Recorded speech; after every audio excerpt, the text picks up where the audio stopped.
Durch das Wort des Herrn wurden die Himmel geschaffen. Halleluja.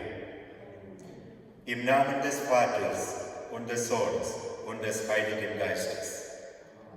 Die Gnade unseres Herrn Jesus Christus, Liebe Gottes des Vaters und die Gemeinschaft des Heiligen Geistes sei mit euch und mit deinem Geist.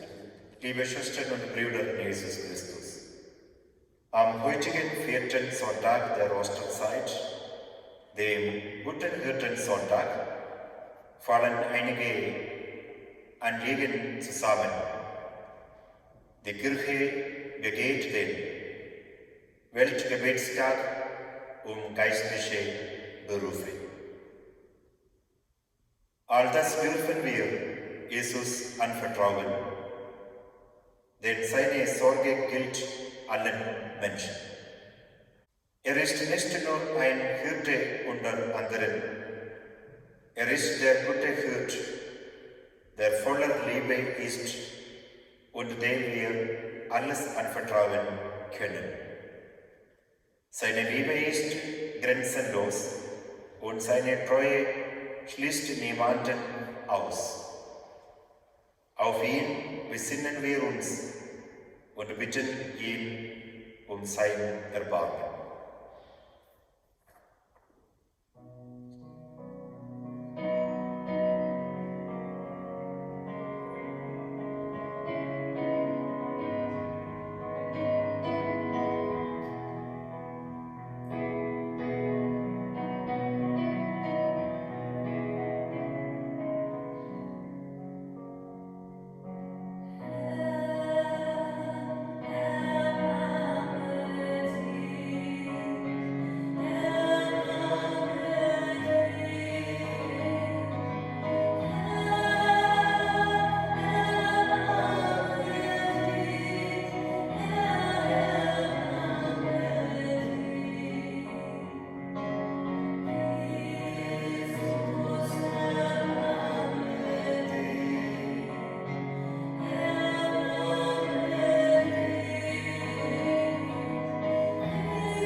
Der Herr erbarme sich unser, er nehme von uns Sünde und Schuld, damit wir mit reinem Herzen diese Feier begehen. Amen.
Lasset uns beten.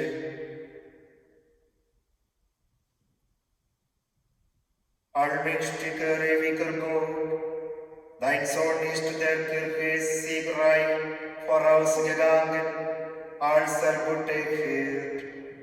Geleite auch die Herde, für die er sein Leben dahin gab, aus aller Not zur ewigen Freude. Darum bitten wir durch ihn, Jesus Christus, unseren Herrn. Amen.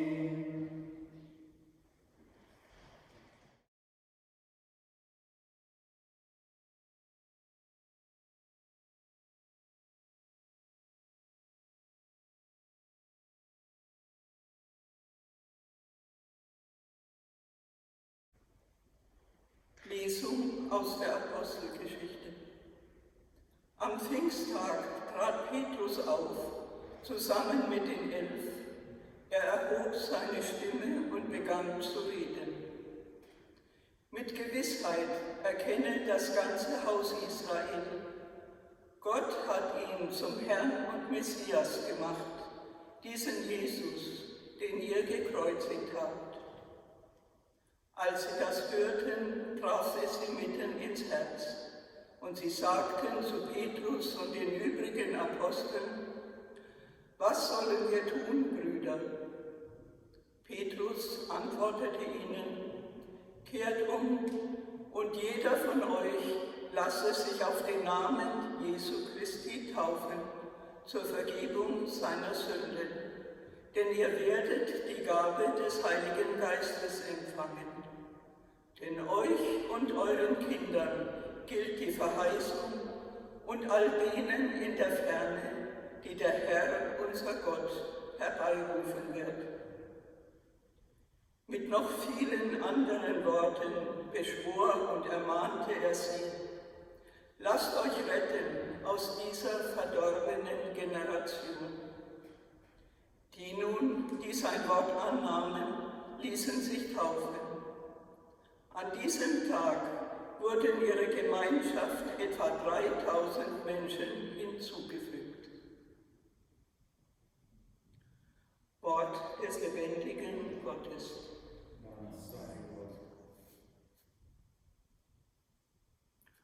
Der Herr ist mein Hirt, er führt mich an Wasser des Lebens. Der Herr ist mein Hirt, er führt mich an Wasser des Lebens. Der Herr ist mein Hirt, nichts wird mir fehlen. Er lässt mich lagern auf grünen Auen und führt mich zum Ruheplatz am Wasser. Er stillt mein Verlangen. Er leitet mich auf rechten Pfaden, treu seinen Namen. Der Herr ist mein Hirt, er führt mich an Wasser des Lebens. Muss ich auch wandern in finsterer Schlucht, ich fürchte kein Unheil, denn du bist bei mir. Dein Stock und dein Stab geben mir Zuversicht. Der Herr ist mein Hirt, er führt mich an Wasser des Lebens. Du deckst mir den Tisch vor den Augen meiner Feinde. Du salbst mein Haupt mit Öl, du füllst mir reichlich den Becher. Der Herr ist mein Hirt, er führt mich an Wasser des Lebens. Lauter Güte und Tod werden mir folgen mein Leben lang, und im Haus des Herrn darf ich wohnen für lange Zeit.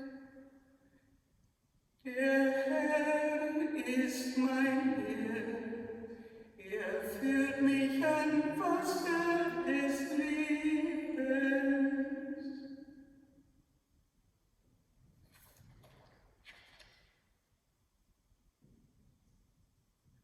Lesung aus dem ersten Brief des Apostels Petrus. Liebe Brüder, wenn ihr recht handelt und trotzdem Leiden erduldet, dann ist das eine Gnade in den Augen Gottes. Dazu seid ihr berufen worden, denn auch Christus hat für euch gelitten und euch ein Beispiel gegeben, damit ihr seinen Spuren folgt. Er hat keine Sünde begangen und in seinem Mund war kein trügerisches Wort. Er wurde geschmäht, schmähte aber nicht. Er litt, drohte aber nicht, sondern überließ seine Sache dem gerechten Richter. Er hat unsere Sünden mit seinem Leib auf das Holz des Kreuzes getragen, damit wir tot seien für die Sünden und für die Gerechtigkeit leben. Durch seine Wunden seid ihr geheilt, denn ihr hattet euch verirrt wie Schafe, jetzt aber seid ihr heimgekehrt zum Hirten und Bischof eurer Seelen. Wort des lebendigen Gottes. Dank sei Gott.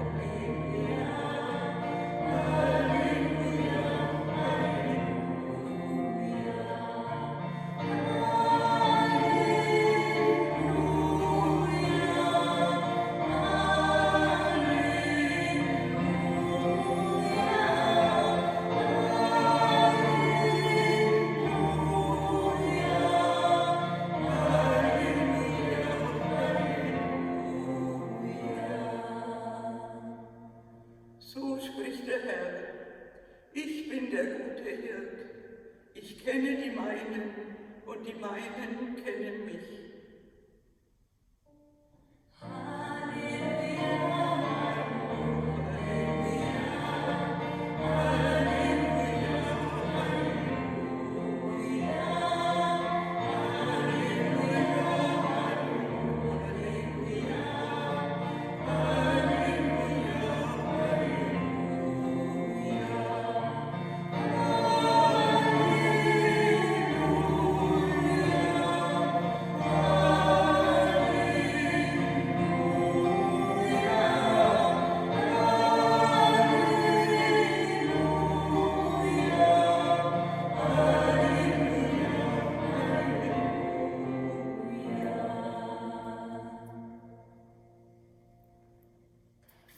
Der Herr sei mit euch. Mit deinem Geist. Aus dem Heiligen Evangelium nach Johannes.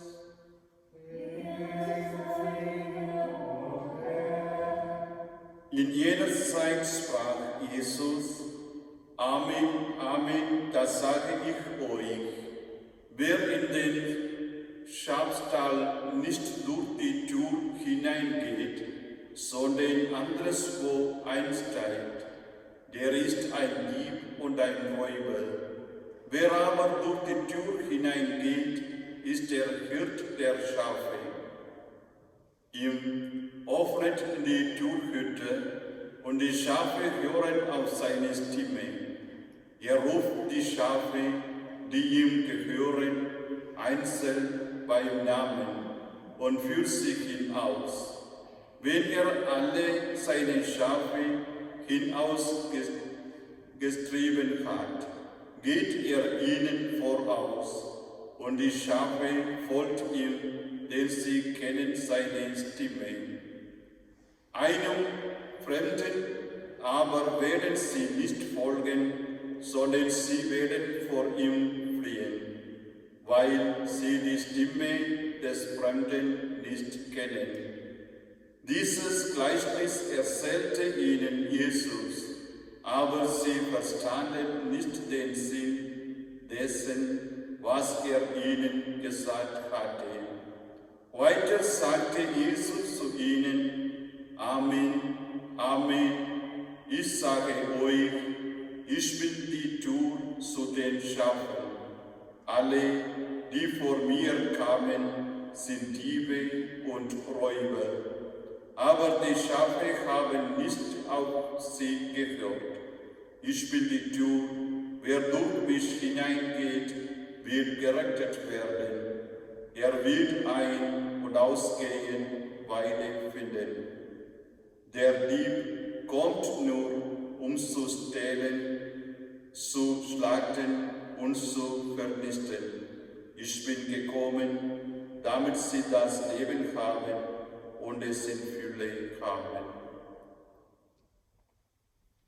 Evangelium unseres Herrn Jesus Christus. Lob sei dir, Christus.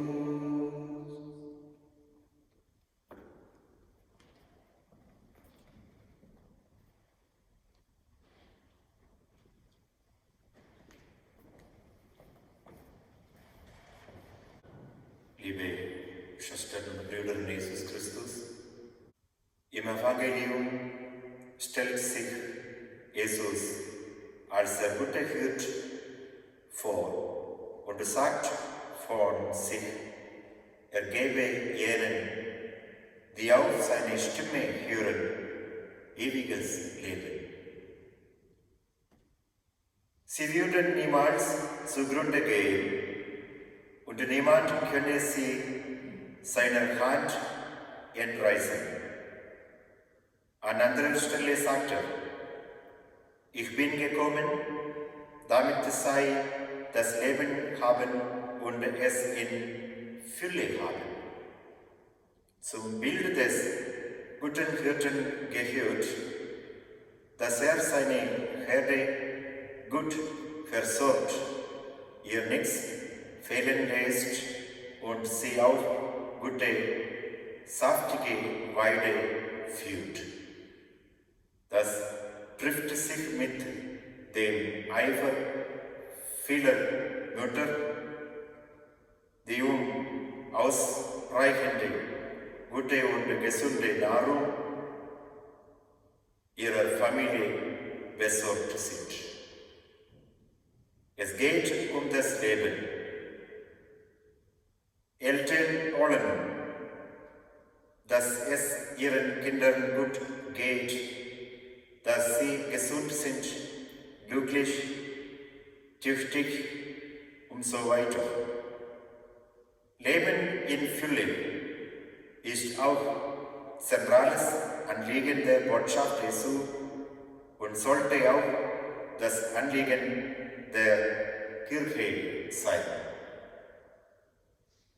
Die Rede vom guten Hirten erinnert uns daran, dass es auch in der Pflege des Religiösen um das Finden des wahren Lebens geht. Zugleich ist es aber auch Leitbild und Aufforderung, dass wir selbst gute Hirten füreinander werden. Wie Jesus sollen wir Leben fördern und einander helfen, gutes Leben zu finden. Viele tun dies, wenn sie selbst Eltern werden. Andere tun dies durch ihren Beruf, wieder andere, indem sie als Seelsorger Wege zu einem vertieften und erfüllten Leben aufzeigen. Hirte sein und Hirte werden geht einen jeden Menschen an und betrifft nicht nur Eltern, Erzieher und Seelsorger. Ein hohes Maß an Guthirtenschaft wird uns abverlangt, wenn wir in die Lage kommen, alten Menschen ein gutes und erfülltes Leben zu ermöglichen.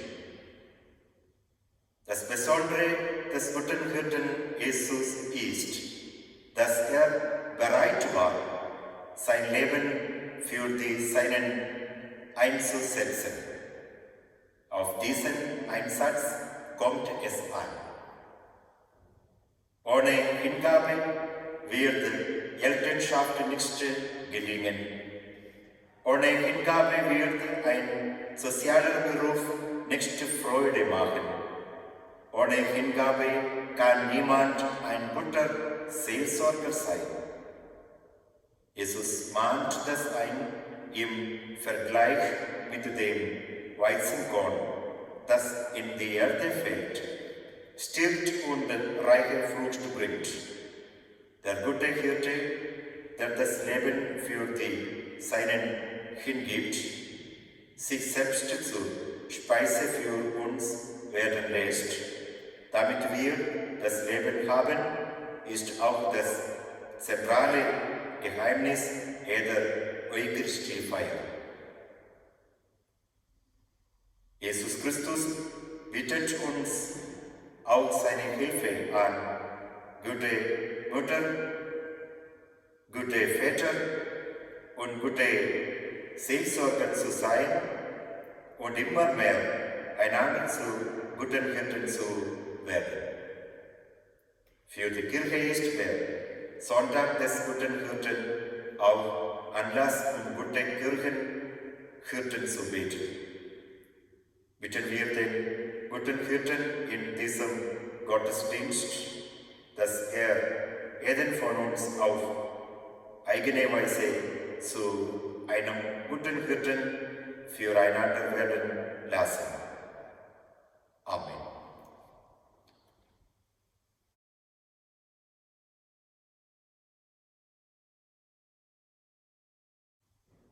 Wir sprechen das apostolische Glaubensbekenntnis. Ich glaube an Gott, den Vater, den Allmächtigen, den Schöpfer des Himmels und der Erde, und an Jesus Christus, seinen eingeborenen Sohn, unseren Herrn, empfangen durch den Heiligen Geist, geboren von der Jungfrau Maria, gelitten unter Pontius Pilatus, gekreuzigt, gestorben und begraben, hinabgestiegen in das Reich des Todes, am dritten Tage auferstanden von den Toten, aufgefahren in den Himmel. Er sitzt zur Rechten Gottes, des allmächtigen Vaters.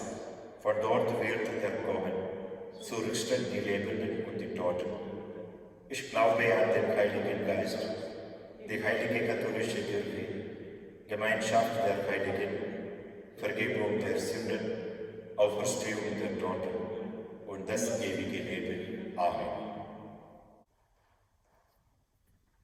Jesus Christus ist der gute Hirte und ruft Menschen in seine Nachfolge.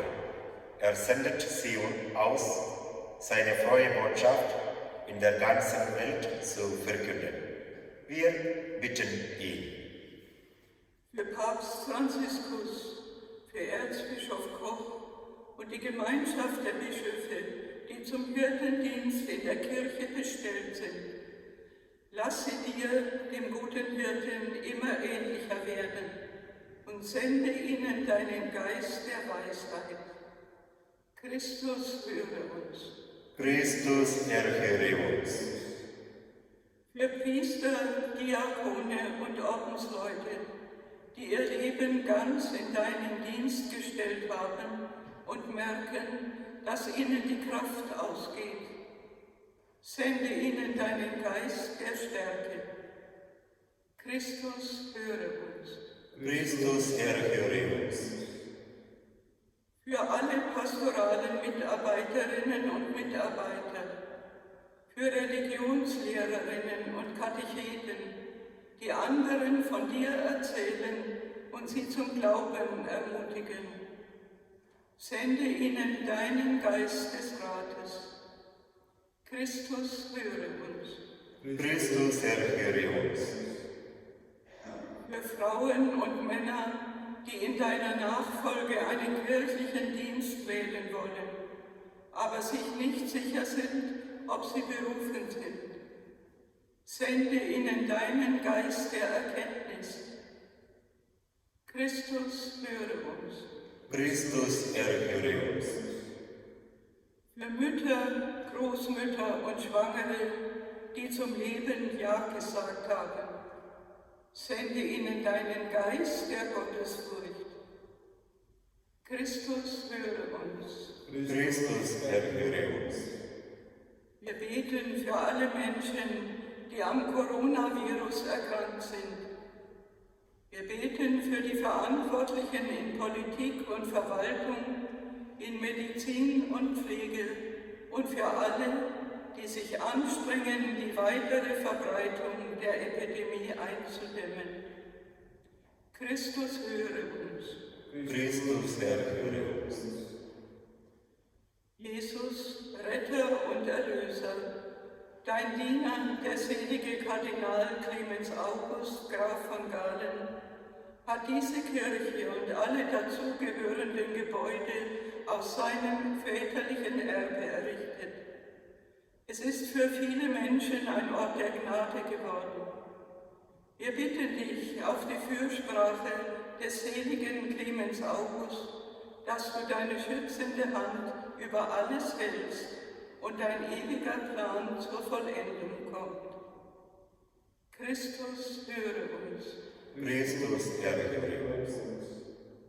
Lieber Jesus, wir danken dir und loben dich für diese Kirche, die du uns als Heiligtum deiner ewigen Gegenwart geschenkt hast. Lass nichts an diesem Ort und in dieser Umgebung geschehen, gedacht oder getan werden, was deine Würde und Heiligkeit beleidigt. Segne alle, die hier beten und arbeiten, und segne besonders auch jene, deren Opfer uns dieses Haus erhalten. Christus, höre uns. Christus, erhöre uns. Gott, unser Vater, in Jesus Christus hast du der Kirche einen guten Hirten gegeben, der bleibt bis zum Ende der Welt. Dafür danken wir dir und preisen dich mit Christus Jesus im Heiligen Geist. Amen.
Betet, Brüder und Schwestern, dass mein und euer Opfer Gott, dem allmächtigen Vater, gefallen.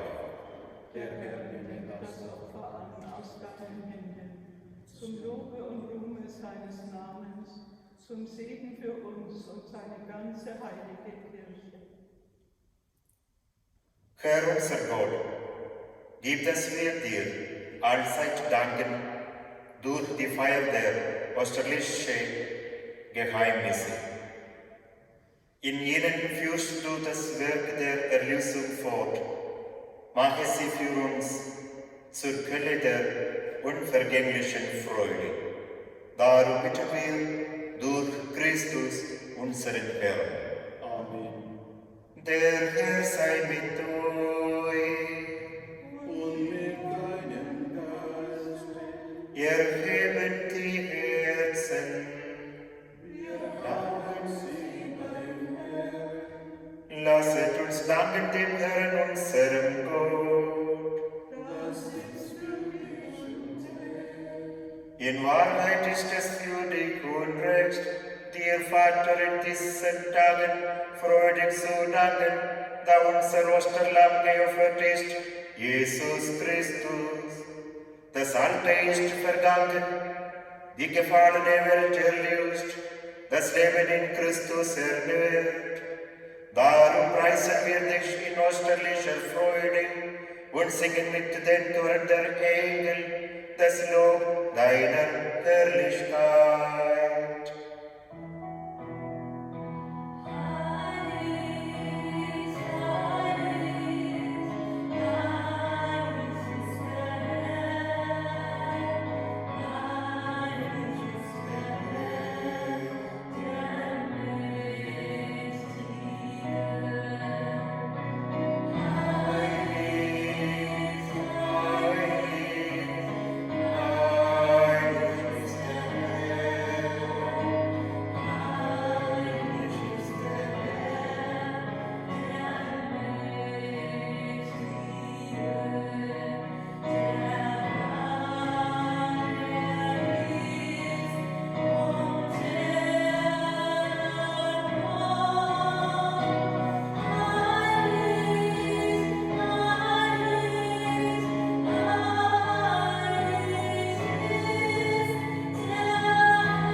Ja, du bist heilig, großer Gott, und alle deine Werke verkünden dein Lob.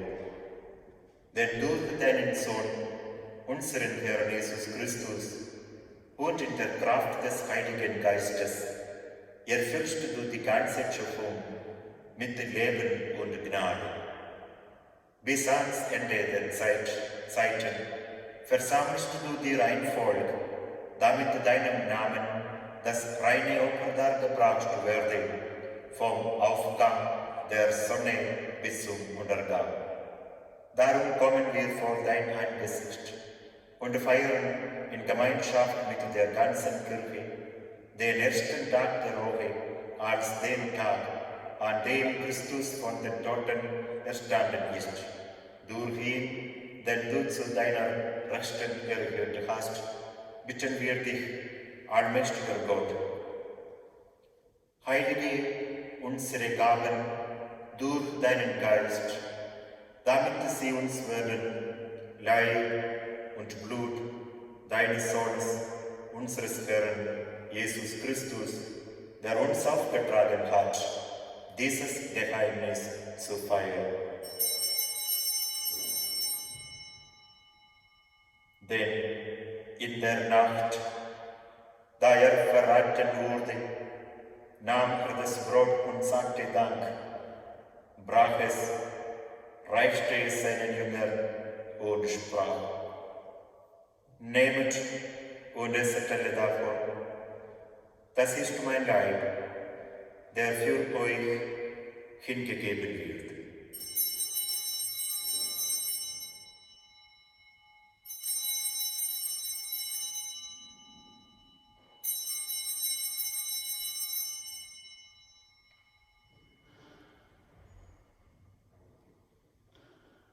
Ebenso nahm er nach dem Mahl den Kelch, dankte wiederum, reichte ihn seinen Jüngern und sprach: Nehmet und trinket alle daraus, das ist der Kelch des neuen und ewigen Bundes, mein Blut, das für euch und für alle vergossen wird, zur Vergebung der Sünden. Tut dies zu meinem Gedächtnis.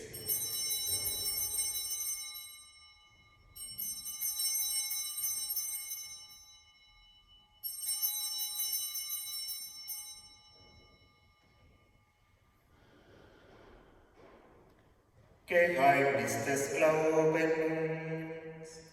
Deinen Tod, o Herr, verkünden wir, und deine Auferstehung preisen wir, bis du kommst in Herrlichkeit. Darum, gütiger Vater, feiern wir das Gedächtnis deines Sohnes. Wir verkünden sein heilbringendes Leiden, seine glorreiche Auferstehung und Himmelfahrt und erwarten seine Wiederkunft. So bringen wir dir mit Lob und Dank dieses heilige und lebendige Opfer dar.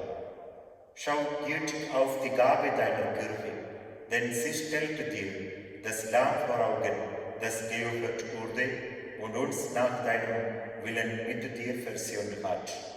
Stärke uns durch den Leib und das Blut deines Sohnes und erfülle uns mit seinem Heiligen Geist, damit wir ein Leib und ein Geist werden in Christus. Er mache uns auch immer zu einer Gabe, die dir wohlgefällt, damit wir das verheißene Erbe erlangen mit deinen Auserwählten, mit der seligen und Frau Gottesmutter Maria, ihrem Bräutigam, den heiligen Josef, mit deinen Aposteln und Märtyrern und mit allen Heiligen, aus deren Fürsprache wir vertrauen. Barmherziger Gott, wir bitten dich, dieses Opfer unserer Versöhnung bringe der ganzen Welt Frieden und Heil.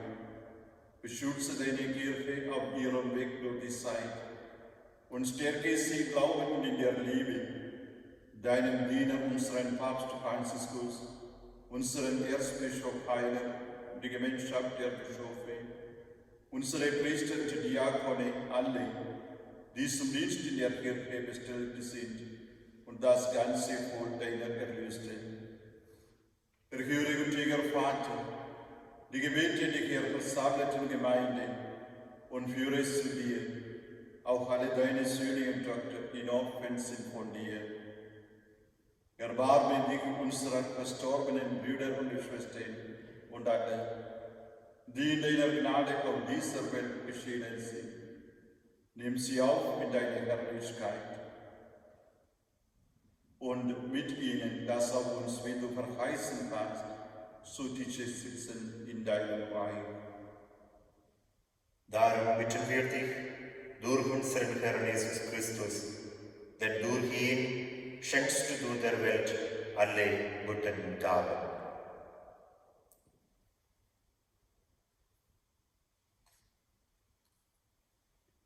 Durch ihn und mit ihm und in ihm ist dir Gott allmächtiger Vater in der Einheit des Heiligen Geistes alle Herrlichkeit und Ehre, jetzt und in Ewigkeit.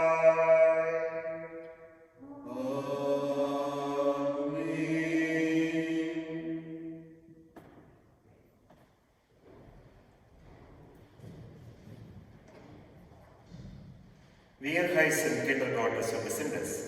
Darum beten wir voll Vertrauen. Vater unser im Himmel, geheiligt werde dein Name, dein Reich komme, dein Wille geschehe, wie im Himmel, so auf Erden.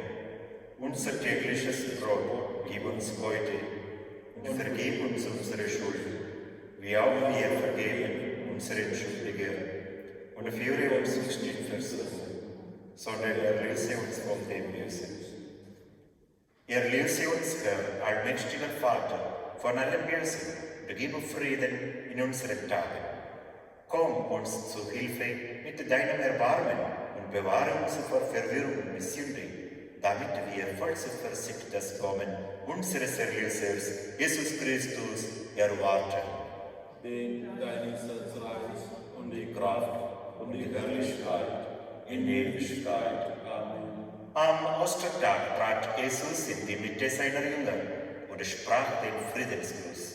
Deshalb bitten wir, Herr Jesus Christus, du Sieger über Sünde und Tod, schau nicht auf unsere Sünden, sondern auf den Glauben deiner Kirche und schenke nach deinem Willen Einheit und Frieden. Der Friede des Herrn sei alle Zeit mit euch. Und mit deinem Geiste. Gebt einander ein Zeichen des Friedens und der Versöhnung.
Seht, das Lamm Gottes, das hinwegnimmt die Sünde der Welt.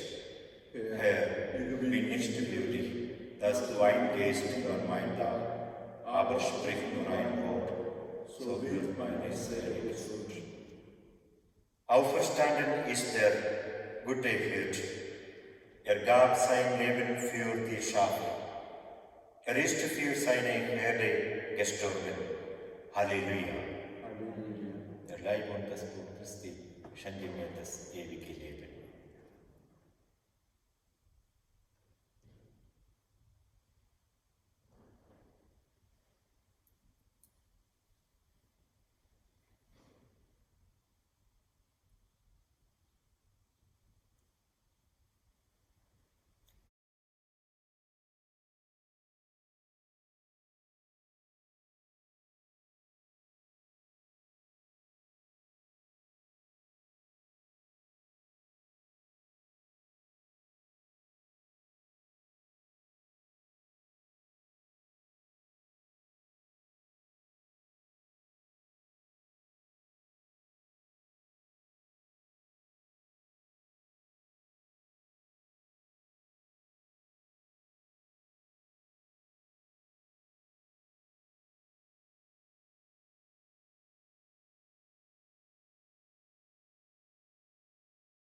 Lasset uns beten.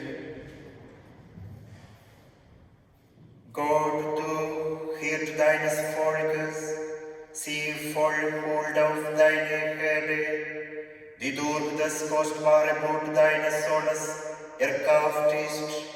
Bleibe bei ihr und führe sie auf die Weide des ewigen Lebens. Darum bitten wir durch ihn, Christus, unseren Herrn.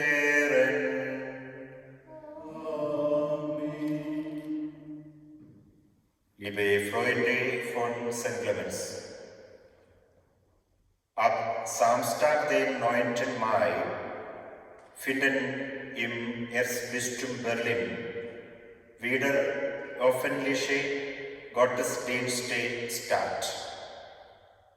Auch wir freuen uns schon bald wieder, in Gemeinschaft die Gottesdienste feiern zu dürfen. Wir bieten folgende Gottesdienstzeiten an. Montag bis Freitag um 13 Uhr, um 16 Uhr und um 19 Uhr. Samstag um 13 Uhr und um 16 Uhr und 19 Uhr wie eine Vorabendmesse. Sonntags um 11 Uhr, 13 Uhr, 16 Uhr und um 19 Uhr. Dabei werden wir Vorgaben des Erzbistums Berlins wie folgt umsetzen. Erstens, Anmeldung zum Gottesdienst. Es sind maximal 50 Teilnehmer pro Gottesdienst vorgesehen. Für die Teilnahme bitten wir um eine Vorabanmeldung. Bitte melden Sie sich einmalig per E-Mail info@stclemens.de oder Telefon 030 26 36 76 98 mit Adresse und Telefonnummer an. Nach der Registrierung senden wir Ihnen wöchentlich einen Doodle-Link zu, bei der Sie sich vorab mit Namen für gewünschte Messetermine anmelden können. Die Anmeldung kann natürlich auch telefonisch erfolgen. Unser Büro ist montags bis sonntags von 14 Uhr bis 18 Uhr besetzt. Zweitens, kein Zutritt während des Gottesdienstes. Unsere Kirche ist wie gewohnt 24 Stunden geöffnet. Bitte beachten Sie jedoch, dass während der Zeit des Gottesdienstes kein Zutritt in die Kirche gewährt werden kann, außer Sie nehmen nach der Voranmeldung an der Messe teil. Drittens, Einlass zum Gottesdienst. Jeweils 15 Minuten vor Beginn der Messe beginnt der Einlass. Unsere Helfer werden Sie am Eingang begrüßen und die Teilnehmerliste überprüfen. Wir bitten alle, die sich bereits in der Kirche befinden, sich bei unseren Helfern zu melden, falls sie an der Messe teilnehmen oder aber die Kirche für die Zeit der Messe zu verlassen. Viertens, Hygienevorschriften. Vor Beginn der Messe werden unsere Helfer Sie mit Desinfektionsmittel für die Hände versorgen. Bitte nehmen Sie nur die ausgewiesenen Plätze ein. Nur so kann der gesetzlich vorgegebene Sicherheitsabstand von 1,5 Meter bis 2 Meter eingehalten werden. Es wird dringend empfohlen, dass die Mitfeiernden Mund und Nase bedecken.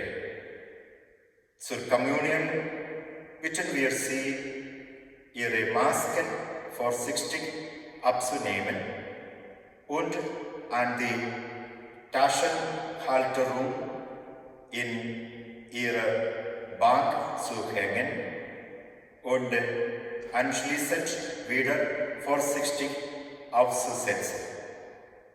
Bitte informieren Sie sich über den richtigen Umgang mit der Maske. Nach wie vor wird das Weihwasserbecken leer bleiben. Auch verzichten wir auf das Händeschütteln beim Friedensgruß. Es wird voraussichtlich eine musikalische Begleitung geben, aber weiterhin keinen Gemeindegesang während der Messe. Bitte gehen Sie der Reihe nach mit einem Abstand von 2 Metern nach vorne zur Kommunion. Die Kommunion wird schweigend empfangen.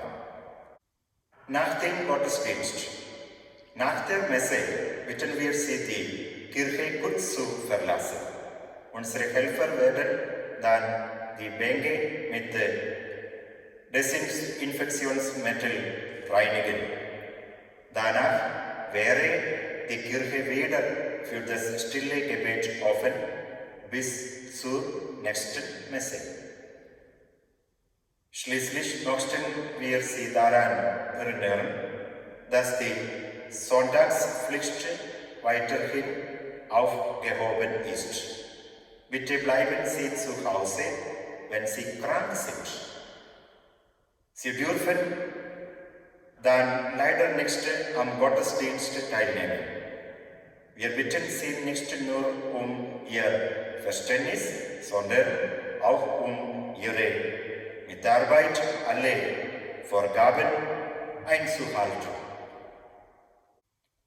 Nur so kann gewährleistet werden, dass die Ausbreitung des Coronavirus eingedämmt wird und wir gleichzeitig zurück in den gewohnten Alltag zurückfinden. Wir freuen uns, Sie bald begrüßen zu dürfen und wünschen Ihnen Gottes reichlichen Segen. Der Herr sei mit euch.